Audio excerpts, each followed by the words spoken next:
ईश्वरवादियों पर भोगवाद का प्रभाव। आज तो ईश्वरवादी भी भोगवाद से बुरी तरह प्रभावित हैं। दुनिया रोचकता चाहती है, सत्य आचरण नहीं। अतः आडंबर अंधकार में फंसती है। आज के अधिकांश ईश्वरवादी पूजा स्थलों में भौतिक साधनों की चकाचौंध द्वारा लखलोट धन लगा भौतिक भव्यता का प्रदर्शन कर जनमानस को आकर्षित व प्रभावित करने की तीव्र स्पर्धा में लगे हुए हैं। उन्होंने अपना सारा क्रियाकलाप वर्ताव लगभग भोगवादियों की तरह स्वीकार कर लिया है। तो ये बातें हम देखते हैं आज समाज में। जो ईश्वरवाद के नाम पर यहाँ कहा जा रहा है, वह वास्तविक ईश्वर के स्थान पर जो अलग अलग प्रकार से ईश्वर की कल्पना करके वर्ष में एक बार मनाते हैं अलग अलग पर्व के अवसर पर, तो उन लोग क्या करते हैं, बहुत प्रकार के लाखों करोड़ों रुपया भगवान को सजाने में और लाइट डेकोरेशन आदि में लगाते हैं और पूजा स्थलों पर भौतिक साधनों की चकाचौंध आदि बहुत सारे धन संपत्ति लगाते हैं, आकर्षित करते हैं प्रभावित करने के लिए लोगों को। तो ये सब हमें यहाँ देखने को मिल रहा है और अपने सारा क्रियाकलाप और वर्ताव भोगवादियों की तरह करते हैं, जैसे शादी विवाह में होता है और बाह्य कार्यक्रम आदि में भी जयंती जैसे होता है, उसी प्रकार से ही इन लोग भी करते हैं। ईंट पर ईंट पत्थर पर पत्थर लगा सजाकर प्रभु के गृह निर्माण की प्रतिस्पर्धा में जुटे हुए हैं। कोई 500 करोड़ का बनाता है मंदिर, कोई 400 करोड़ का, कोई अलग अलग प्रकार से बहुत सारा बड़े बड़े बनाना चाहते हैं, जिससे कि लोग प्रभावित होके आएंगे और आकर्षित होंगे। इन्होंने ईशावास्यम इदम सर्वम को भूला, मानव निर्माण के कार्य से बिल्कुल विमुख होकर मानव समाज को सर्वनाश की ज्वाला में झोंक दिया है। तो जो परमात्मा के वास्तविक स्वरूप वेद में कहा गया है, ईशावास्यम इदम सर्वम, परमात्मा सब जगह विद्यमान है, इसको भूलकर जो मानव निर्माण के जो गतिविधियां हैं, जिससे मानव की निर्माण हो, गुरुकुल की परंपरा हो, जीवन व्यक्ति का सात्विक हो, जीवन में धार्मिकता हो, इन सब कार्यों को बिल्कुल छोड़कर मानव समाज को गलत रास्ता में ले रहे हैं। माता पिता भौतिक विद्या पढ़ाने लिखाने के लिए एड़ी से चोटी तक जोर लगाते हैं, पर बालकों को आत्मा, परमात्मा, प्रकृति के बारे में, धर्म, परोपकार, सत्य भाषण आदि के बारे में कुछ भी नहीं बताते। सभी बच्चे डॉक्टर, इंजीनियर बनना चाहते हैं क्योंकि धन प्राप्त होगा। यह सब भी करें, पर साथ साथ मानव निर्माण को भी अपनाएं, तो क्या हानि। पैदा होना, भोग भोगना और रोगी होकर मरना ही लक्ष्य है क्या, ये प्रश्न है। तो यह बातें हम समाज में देखते हैं। किसी घर में जाते हैं तो वहाँ पर भी यह स्थितियाँ हैं। व्यक्ति जो होते हैं वास्तविकता से दूर रहते हैं। बच्चों को केवल स्कूल में पढ़ाना, इंग्लिश मीडियम स्कूल में पढ़ाना और भी आधुनिकता से केवल जोड़ना चाहते हैं। दूसरी तरफ सप्ताह में एक बार कहीं हमारे आर्य समाज मंदिर में ले लेना, कि सत्संग में लेना, गुरुकुल में लेके जाना, कोई शिविरों में छोड़ना आदि को ध्यान नहीं देते। इसके परिणाम स्वरूप देखने में आता है बच्चों के अंदर जो धार्मिकता होनी चाहिए और आध्यात्मिकता होनी चाहिए वो नहीं। माता पिता को नमस्ते करना तो भूल जाते हैं, सुबह उठ के गुड मॉर्निंग बोलते हैं। तो इन सब बातें ध्यान देनी चाहिए, नहीं तो फिर केवल पैसा कमाने का ही यंत्र बन जाएंगे। पैसा कमाना, फिर धन संपत्ति इकट्ठा करना, फिर बूढ़े होकर मर जाना। फिर यदि धर्म कार्य उस प्रकार नहीं किए हैं तो अगले जन्म में मनुष्य जीवन भी मिलेगा नहीं। और तो हमें जो हमारे अपने भी हैं अथवा संपर्क में हैं उनको प्रेरणा देनी चाहिए, प्रेम पूर्वक समझाना चाहिए कि मनुष्य जीवन इतना ही नहीं है। भौतिक उन्नति के साथ साथ हमारे पास आध्यात्मिक उन्नति भी होनी चाहिए, अध्यात्म के लिए भी समय निकालना चाहिए।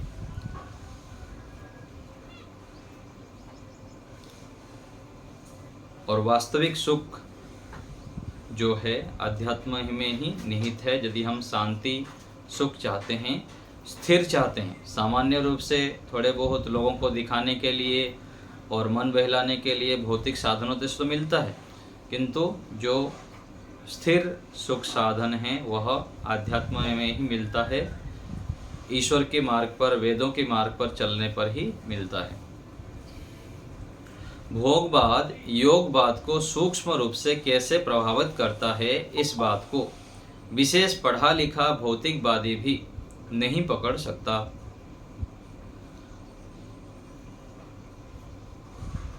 तो भोगवाद जो है योगवाद को सूक्ष्म रूप से कैसे प्रभावित करता है, पढ़े लिखे व्यक्ति भी नहीं पकड़ सकते। भौतिकवादी सोचते हैं कि इस संसार की सब वस्तुओं के स्वामी हम हैं, जो भी मेरे पास है, ज्ञान, बल आदि, इसका प्रभाव आध्यात्मिकों पर सूक्ष्म रूप से रहता है। भोगवादी ने नियम बनाए, गाय घोड़े पशु पक्षी सबको खाएं, और यह मूल दोष कहाँ से आया? ईश्वर को स्वामी ना मानने से मनुष्य सारे संसार का मालिक स्वयं बनना चाहता है। तो मूल दोष कहाँ है? ईश्वर को स्वामी ना मानना, ईश्वर के स्वरूप को ना जानना, स्वयं को ही सबका स्वामी मानते हैं, सारा मेरा ही है, हम लोगों ने ही मेहनत करके कमाया है। ये लड़ाई झगड़े सब इसी से होते हैं। जो मालिक स्वयं बनता है, क्या वह एक बाजरे के दाने या एक बाल को भी बना सकता है क्या? यह शरीर, इंद्रियां आदि उपकरण हटा दीजिए तो यह जीवात्मा यह भी नहीं जान सकता कि मैं कहाँ पड़ा हूँ, कहाँ पर मैं हूँ, यदि मन बुद्धि आदि इंद्रियों को हटा दे तो। धरती पर पड़ा जीवात्मा स्वयं की शक्ति से एक अंगुल भी नहीं सरक सकता। देखिए जीवात्मा का हमारा सामर्थ्य कितना है। स्वयं के सामर्थ्य से हम करवट भी नहीं ले सकते हैं। यदि अकेले जीवात्मा की शक्ति कुछ भी नहीं, तो वह कहाँ इस संसार का मालिक बना बैठा है। कितनी अज्ञानता है। आस्तिक कहने को कहते हैं कि सब भगवान का है, और गलत रूप में ईश्वर को मानने वाले भी नास्तिक से कम नहीं। धन सब अपना मानते हैं और कहते हैं तेरा तुझको अर्पण। तो धन चढ़ावा कर सबको लूट रहे हैं। और जीवात्मा इस शरीर, इन इंद्रियों आदि को ईश्वर प्रदत्त नहीं मानता। यह क्या है? भोगवाद है। हम धनवान, विद्वान, बलवान, चक्रवर्ती, राजा भी बने, पर सब ईश्वर का, ईश्वर प्रदत्त मानकर भौतिकवादी ना बने तो क्या हानि है। तो यहाँ पर आया कि हम तो ईश्वर का ईश्वरवादी मानते हैं, ईश्वर का अपने आप मानते हैं, आस्तिक मानते हैं, लेकिन वास्तविक रूप से देखा जाए तो सूक्ष्म रूप में देखा जाता है कि सब कुछ तो मैं ईश्वर का मानता हूँ, दिन भर ईश्वर से जुड़ा रहता हूँ। तो ऐसे कुछ व्यक्ति देखने में आता है जो ईश्वर को मानते हैं, आर्य समाजी कहते हैं, वैदिक मार्ग पर चलते हैं, लेकिन जब यज्ञ करेंगे तो होगा घर में लाखों करोड़ों रुपया, और घी जलाते समय 20 ग्राम जलाएंगे, और किसी को दान देते समय, कहीं पर सहयोग करने अच्छे कार्य में जब होता है तो वहाँ पर कुछ भी निकालेंगे नहीं, सब अपना मान के इकट्ठा करके रखते हैं। तो जो हम मानते हैं इसी को ही तो कहा गया था पिछले प्रकरण में कि मनस्यन्यत वचस्यन्यत कर्मण्यन्यत दुरात्मनम। मन से कुछ सोचते हैं, वाणी से कुछ बोलते हैं और कर्म से कुछ करते हैं। तो जब हम ईश्वर प्रदत्त मानते हैं तो हमको क्या करना चाहिए कि अति आवश्यक साधनों का रखते हुए, आवश्यक रोग बीमारी आदि को रखते हुए जो भी हमारे पास सामर्थ्य है उसको अधिक से अधिक समाज राष्ट्र के लिए लगाना चाहिए। यदि हम तन से भी नहीं लगा पाते तो धन से करें, धन से नहीं होता है तो मन से करें। आज जो वैदिक धर्म से विपरीत धर्म वाले लोग हैं वो क्यों बढ़ रहे हैं, अथवा क्यों उनका प्रचार प्रसार बढ़ रहा है? क्योंकि उन लोग मन से भी जैसे उल्टा मानते हैं, वाणी से भी ऐसे ही बोलते रहते हैं और कर्म से भी ऐसे ही करते हैं। तन मन धन को पूरा लगा देते हैं जो भी उनको समझ में आया है।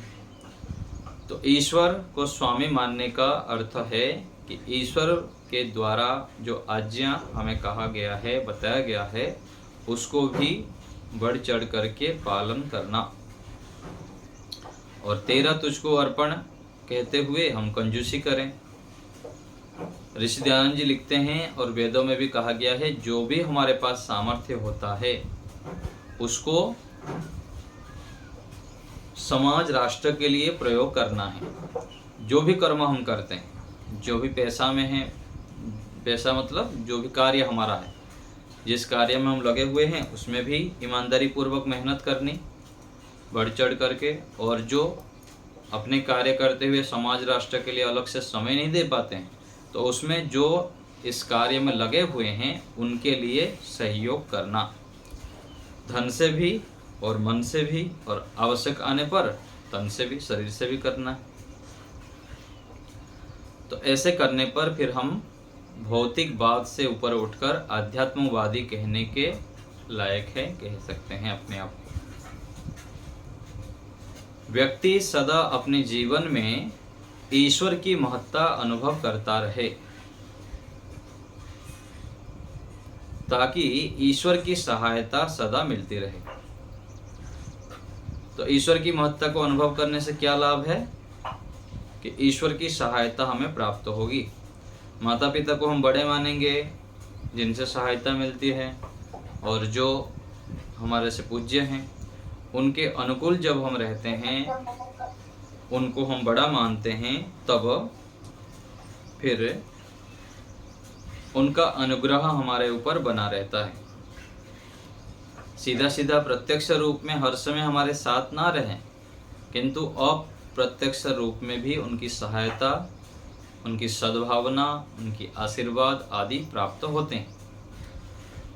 एक कहा जाता है ना, धन तो हम बहुत कमा लेते हैं, बल भी कमा लेते हैं, ज्ञान भी कमा लेते हैं, लेकिन दूसरों से जो बड़ों की आशीर्वाद है ना, जो कहा गया श्लोक में, अभिवादनशीलस्य नित्यं वृद्धोपसेविनः चत्वारि तस्य वर्धन्त आयुर्विद्या यशो बलम। तो ये क्या है? जब हम अभिवादनशील होते हैं, माता पिता गुरुजनों के अनुकूल चलते हैं, उनके आशीर्वाद के पात्र होते हैं, तो हमें ये सब चीज़ें फ्री मिल जाता है। आयु, विद्या, यश और बल। इसलिए अधिक से अधिक हमें परोपकार में लगना चाहिए और जो बड़े हैं उनके अनुकूल रहना चाहिए। इससे हमको विशेष लाभ होता है। माता पिता से दूर हैं फिर भी यदि हम अच्छे कार्य कर रहे हैं, माता पिता अंदर से आशीर्वाद दे रहे हैं, तब भी हमारा जीवन सफल होता है।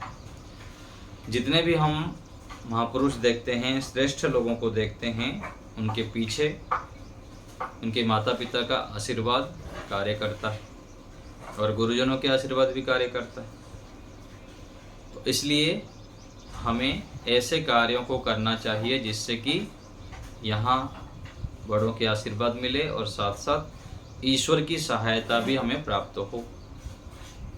यहाँ के लोग तो थोड़ा बहुत कभी दूर भी हो जाते हैं, पास में नहीं भी रहेंगे अधिकांश समय, किंतु परमात्मा सदा हमारे साथ रहने से अंतर्यामी रूप से हमें प्रेरणा करते हैं, और उस प्रेरणा के माध्यम से हम जब निर्णय लेते हैं बड़े से बड़े संकटों से बच जाते हैं और अच्छे कार्यों में युक्त हो जाते हैं।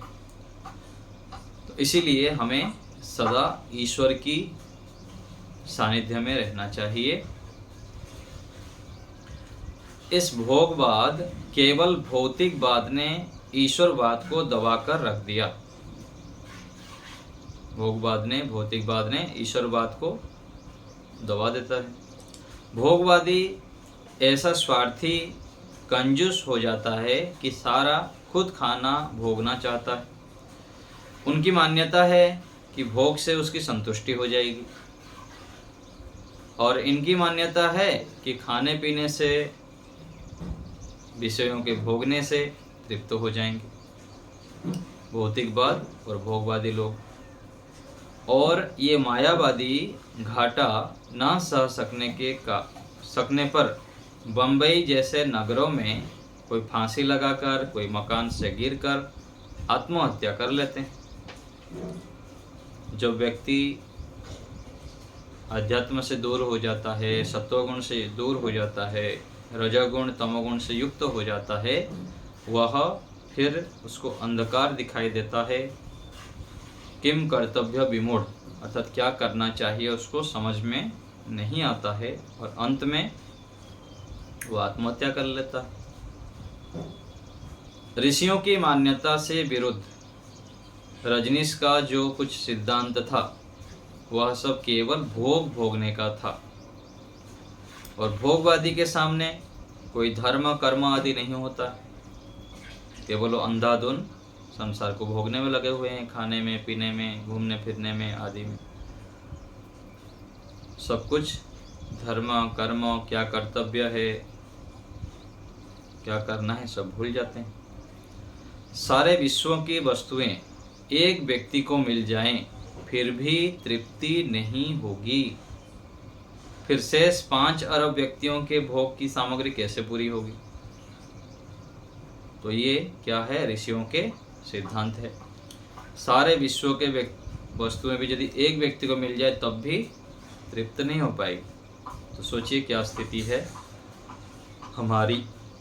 बहुत सारे साधन मिल जाए तब भी हमको कभी भी तृप्त नहीं हो सकता, एक के बाद एक आवश्यकता होती ही रहेगी। भोगवादी की बुद्धि पक्षपात की होगी और आध्यात्मवादी की न्याय प्रिय होगा। और भोगवादी कितना ही न्याय प्रिय हो, पक्षपात रहित और न्याय परोपकारी ना होकर वह स्वार्थी ही होगा। और ईश्वर के सानिध्य से भोगवादी व्यक्ति अपना सर्वस्व देकर भी अन्य की भलाई चाहेगा। तो ये दोनों में देखिए कितना अंतर है। भोगवादी व्यक्ति केवल अपना ही स्वार्थ देखता है, अपने परिवार का, अपने संबंधियों का, स्वयं का। लेकिन ईश्वरवादी सबको दाव लगाकर संसार, राष्ट्र, दूसरे लोगों के हित में तन मन धन लगा लेता है। तो यह स्थिति जब होता है तब जाके व्यक्ति आध्यात्म मार्ग के जो शिखर है उसको प्राप्त करता है और मोक्ष की ओर जाता है। सामान्य थोड़े बहुत वैराग्य हो गया, थोड़ा बहुत ध्यान कर लिए, परोपकार कर लिए, इससे ठीक है, आध्यात्म मार्ग पर तो हम बढ़ जाएंगे, लेकिन विशेष जो सफलता है नहीं होगी। तीव्र संवेगानाम आसन्नः, तीव्र संवेग से हमें पुरुषार्थ करना होता है, अत्यंत प्रचंड मेहनत करनी पड़ेगी। अपने सुख, चैन, आराम, अनुकूलता आदि को छोड़कर हमें ईश्वर की आज्ञा के पालन में तत्पर रहना होता है, तब जाके हमें लाभ होता है। तो इस प्रकार आध्यात्मवाद के मार्ग पर बढ़ना चाहिए। अभी किसी को कुछ पूछना हो तो बताइए। कमलेश माता जी बोलिए। आचार्य जी, आजकल ना प्रेमानंद बाबा बहुत चल रहे हैं यूट्यूब पर, फेसबुक पर। तो वो क्या है, अन्यों कहते हैं राधा नाम जपो। तो ऐसे नाम से भी कोई फर्क पड़ता है? कोई कहता है कृष्ण जपो, कोई कहता है राम जपो, कोई कुछ कहता है, कोई कुछ कहता है। तो ऐसे कोई नाम से भी कुछ फर्क पड़ता है क्या?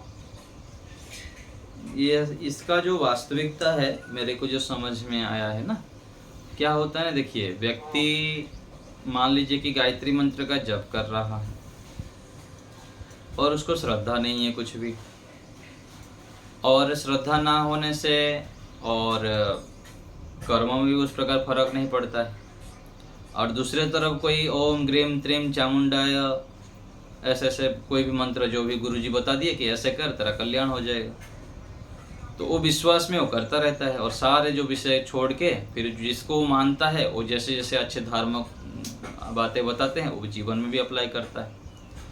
तो ये सारे सब साथ साथ चलता है, केवल वो नाम जो बता रहे हैं उसका नहीं, साथ साथ जो गुरुजी बहुत सारे अच्छे बातें बताते हैं उनको भी वो श्रद्धापूर्वक पालन करता है, तब जीवन में परिवर्तन आता है।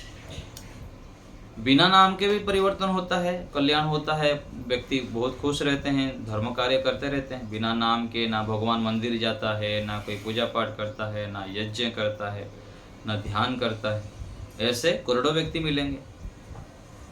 किंतु दूसरे तरफ जो अपना कर्तव्य कर्म है उसमें ईमानदारी पूर्वक करता है, मेहनत से करता है, सब पक्षपात अन्याय आदि नहीं करता है वो कार्य करता है, तो ये भी मतलब परमात्मा को तो पा सकते हैं। नहीं पाएंगे कैसे, परमात्मा के स्वरूप को नहीं जान के पाएंगे कैसे? नहीं, स्वरूप तो वो जानते हैं ना कि कण में व्याप्त है, कोई खाली जगह नहीं है। ना ऐसे नहीं जानते हैं, वो जानते हैं लेकिन क्या जाने, और उल्टा आधा जाने ना। जब परमात्मा कण कण में जाने तो ये दूसरा जो बताते हैं कि इसको मानो, इसको रख के पूजा करते हैं, फूल माल लगाते हैं, तो ये क्या कर रहे हैं, क्या जाने हो फिर? वो तो जानना अधूरा हो। दोनों काम करते हैं वो। हाँ तो फिर घुला मिला हो गया ना, घुला मिला हो गया। दूध में पानी मिला के पिए, दूध में जो जितना अच्छा है वो लाभ होगा ना, और जितना पानी अंश है, पानी से हानि तो नहीं होगी, लेकिन जो 100% दूध चाहते हैं वो फिर नहीं मिलेगा ना।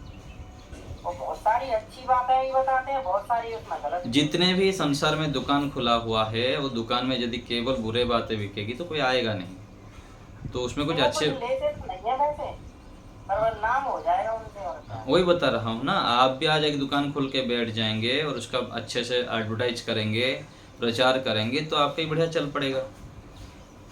यदि आपके पास कोई बुद्धिमान व्यक्ति एक आ जाए, जितना आपको पता है उनसे भी बहुत पता रहता है जिसका दुकान चल रहा है, बस एडवर्टाइज करने वाला व्यक्ति यदि आ जाए, कुछ टेक्निक बता दे, फेसबुक में, यूट्यूब में अलग अलग प्रकार से दुकान सब खुला हुआ है, जैसे हम प्रसारित करेंगे, किसी बड़े एक्टर को ले आएंगे, किसी बड़े मंत्री को ले आएंगे, तो उसके बाद फेमस हो जाएंगे। फिर जो हाँ, फिर आप जो थोड़ा बहुत आपको पता है अध्यात्म बारे में, तो हमारे गुरुजी एक बताते हैं ना कि आज भी कोई रिक्शा वाला के जाके पूछेंगे तो समाधि से नीचे बात नहीं करेगा, उस समाधि के लेवल का ही बात करेगा। वो पान के ठेले के पास भी चले जाएंगे तो वो भी पूरा ब्रह्म ज्ञान की बातें करेंगे। तो हम अभी 2-4 दिन पहले किसी दुकान, किसी ऑफिस में गए थे, बहुत बड़े ये था गुजरात के कुछ स्पोर्ट्स एकेडमी में, तो वहाँ हम जो भोजन कर रहे थे, एक अधिकारी बैठे थे, एक व्यक्ति, तो वो भी पूरा बड़े स्तर पर हमको प्रवचन देने लग गए। तो मेरे मन में वही गुरुजी के बात याद आ रहा था। तो ये होता है, सबको तो अलग अलग प्रकार से सुनते हुए और आता है, लेकिन बात यह है कि जब तक सत्य को नहीं ये किए हैं तो वहाँ पर अधूरा है, और जो नहीं मानता है उसकी तुलना में जितने मानते हुए चलते हैं उतना लाभ होता है। तो केवल नाम जप से, केवल यज्ञ से, कोई भी चीज़ ले लीजिए, केवल उससे नहीं होता है, व्यवहार में भी उस प्रकार से हमारा जब परिवर्तन होता है तब फिर हम आदर्श रूप से माने जाते हैं। और ईश्वर के स्वरूप को ठीक से ना जानने के कारण समाधि नहीं लगा सकते, आँख बंद करके ध्यान में अधिक समय बैठ नहीं सकते, और ध्यान में नहीं बैठेंगे तो समाधि की ओर कैसे जाएंगे, फिर अपने दोषों को, सूक्ष्म बातों को कैसे जानेंगे, और वेदादि शास्त्रों को जब नहीं पढ़ेंगे तो वास्तविक जो सत्य है उसको जान नहीं पाएंगे, फिर उसके ऊपर मेहनत नहीं कर पाएंगे। तो उन्होंने ये भी कोई बात फैला रखी है ना दर्शन वाली, तो लोग ये समझते हैं कि दर्शन हो जाएंगे तो फिर इनकी बात मान लो। बस वही बताया ना, अलग अलग प्रकार से मानते हैं, लेकिन वो ठीक नहीं है। बहुत अधिक वो मूर्ति वाली जो आकृति है उसका दर्शन करते हैं वो लोग शायद। हाँ जी, हाँ जी, कुछ दर्शन नहीं, वो सब नाटक ही है, ठीक है, नाटक ही है। जो दर्शन किए हुए बोलते हैं उनके पास जाके 1 महीना रह के देखिए, उनके शिष्य बन के देखिए, 1-2 महीना 6 महीना कुछ दान पुण्य कर लीजिए, पास में रह के जब देखेंगे तो सब समझ में आ जाएगा क्या दर्शन किए हैं क्या नहीं। बहुत दर्शन ही दुर्लभ है, पहले इन बाबाओं के इनके पास जा नहीं सकते ऐसे। हाँ, इसलिए तो नहीं जा पाएंगे ना, यदि जाएंगे तो फिर समझ में आ जाएगा ना सब चीजें। जो वास्तविकता है और तपस्या है, मेहनत करना है, वो बहुत दुर्लभ व्यक्तियों में मिलता है, उसके लिए बहुत पुरुषार्थ तपस्या करनी पड़ती है। और इन लोग जो बड़े बड़े स्तर पर बैठे हुए हैं, ऐसे नहीं कि उनके जीवन में तपस्या नहीं है और वैराग्य नहीं है, ये भी सब है, लेकिन जो वास्तविकता से उन लोग कोसों दूर हैं, इसी कारण से वो अधूरा ही है। और पूर्णता तो हमारे वैदिक ग्रंथों में है, ऋषियों में है, उसको हमको आदर्श मान के चलना चाहिए। इससे क्या होगा, हम जितना भी बढ़ें, जितनी मात्रा में बढ़ेंगे, वो हमारा संस्कार बिगड़ेगा नहीं। जो गलत संस्कार है, ईश्वर को दूसरे रूप में मानना और अलग अलग प्रकार से मानना, साकार मानना, तो ये संस्कार भी हमारे बिगड़ेंगे नहीं, और अगले जन्म में भी हम सत्य की मार्ग पर अब यदि चलते रहेंगे तो आगे वहां से फिर शुरू करेंगे। कई सूत्र दर्शनों को बोलकर भी बताते हैं वो लोग। वो तो बताएंगे ना, दर्शनों का बताएंगे, वेदों का बताएंगे, उपनिषद का बताएंगे, सब बताएंगे।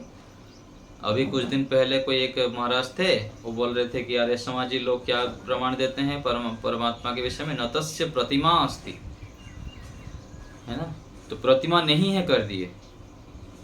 तो उसमें बताया वो प्रमाण दे रहे हैं, वो भी बड़े व्याकरणाचार्य हैं, पढ़े होंगे बहुत कुछ, लेकिन ऐसे ही हैं। तो प्रमाण दे रहे हैं कि उसमें क्या शब्द बताए, नतस्य प्रतिमा अस्ति। नतस्य प्रतिमा अस्ति, यस्य नाम है। नहीं, उसमें वो उसका क्या अर्थ कर रहे थे, हाँ, उसमें वो ऐसा कर रहे थे कि तस्य सदृशम कोपि नास्ति, है ना, उसके तुल्य कोई नहीं है, परमात्मा के तुल्य कोई नहीं हो सकता है। परमात्मा तो परमात्मा ही है, उसके तुल्य कोई नहीं हो सकता। और उसको इन लोग लेके प्रतिमा नहीं, ईश्वर का कोई आकृति नहीं, ऐसे बता दिए। वो ऐसे उसका अर्थ कर रहे थे, तो उन लोग ऐसे ही करेंगे। तो ये बात है, ठीक है। तो ऐसे जब चलता ही रहेगा, बस हमको देखते जाना है। जो श्रद्धालु हैं, जो जिज्ञासु हैं, उनको हमको समझाना है कि देखिए दोनों हैं, बहुत सारा दुकान खुला हुआ है और इधर वैदिक मार्ग है, वेद आदि हैं, ऋषि लोग हैं, इसकी ओर भी देख लो, इसको भी देख लो, टेस्ट कर लो, स्वतंत्र है। यहाँ तो हमारा वैदिक मार्ग में प्रमाणों से चलता है, कोई हम अपने को गुरु नहीं बनाते हैं कि अपने आप को महान नहीं बोलते हैं, कुछ नहीं। भाई आप परीक्षण कीजिए, टेस्ट कीजिए, कसौटी आपके पास है, तराजू आपके पास है, जो अच्छा लगे उस पर चलो। और इधर यदि चलना है तो चल के देख लो, देख दुखा के, ठोकर खा के, पिटाई खा के फिर आ जाओ। ठीक है माता जी, चलिए। मीना माता जी बोलिए।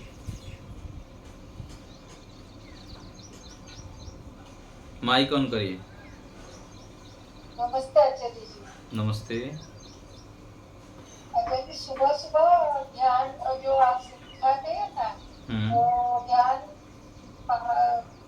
4 बजे उठने से हो जाता है, फिर दिन भर करते हुए पूरा मन चंचल होता है, नहीं करना ना अच्छा नहीं होता है, कैसे ये पड़ेगा? कब होता है? दिन में चंचल रहता है ऐसे? हाँ, मन दिन में करने से मन नहीं लगता, सुबह सुबह 4 बजे उठ के कर लेते तो अच्छा लगता है। सुबह का समय जो होता है सात्विक रहता है, फिर एक समय के बाद फिर रजोगुण हमको कार्य करना पड़ता है, तो कार्य के माध्यम से फिर धीरे धीरे अभ्यास करनी होती है, और अभ्यास से ये सिद्ध होगा। पहले तो हम कुछ समय सत्वगुण से युक्त रह सकते हैं, फिर व्यवहार में सावधान रहनी है कि अनावश्यक बातें नहीं करनी है, फ़ोन में भी संयम रहना है। कभी बहन को लगा दिए, कभी बेटे को लगा दिए, कभी इसको लगा दिए, कभी इसको वो कुछ बातें बताने लग गया, कभी न्यूज हम देखने लग गए। तो इन सब बातों से क्या है, धीरे धीरे अपने ओर से बचना होता है, पूरा काटना नहीं है, बचना है। अधिक किसी से बातचीत नहीं करनी है, अधिक न्यूज मीडिया आदि को देखनी नहीं है, इतने आवश्यक है थोड़ा बहुत देखनी है, और बाकी समय सत्संग सुनना है, ओम का जप करना है, गायत्री मंत्र का जप करना है, ईश्वर की सानिध्य को स्मरण रखना है। ऐसे करने पर फिर धीरे धीरे धीरे हमारे अंदर सात्विकता बढ़ती जाएगी, और सत्वगुण बढ़ते जाएगा जितना, उतना मन शांत रहता है। कई जन्मों से हमारा ये सब संस्कार है रजोगुण तमोगुण का, और इसी जीवन में भी हमको अभी अभी पता लगा अधिक। पहले हम इतना मेहनत नहीं किए हैं अपने आप को सत्वगुण से युक्त रखने का, काम धाम, अपने जिम्मेदारी कर्तव्य आदि के कारण। तो जब पता लगा तब से हमको ये सावधान रहना पड़ेगा और बहुत बचाव रखना पड़ता है। जैसे चारों ओर से क्या है, आक्रमण होता है भौतिकवादियों का, रजोगुण तमोगुण का। चाहे आप मोबाइल देख लीजिए, कहीं भी देखें, तो उससे क्या होता है, फिर मन चंचल हो जाता है, अनावश्यक बातों को ले आता है। उससे फिर मन की जो शांत स्थिति है वो चंचल हो जाता है। तो ये अभ्यास से संभव होता है। ठीक है, धन्यवाद धन्यवाद। और कोई बात किसी को पूछना है?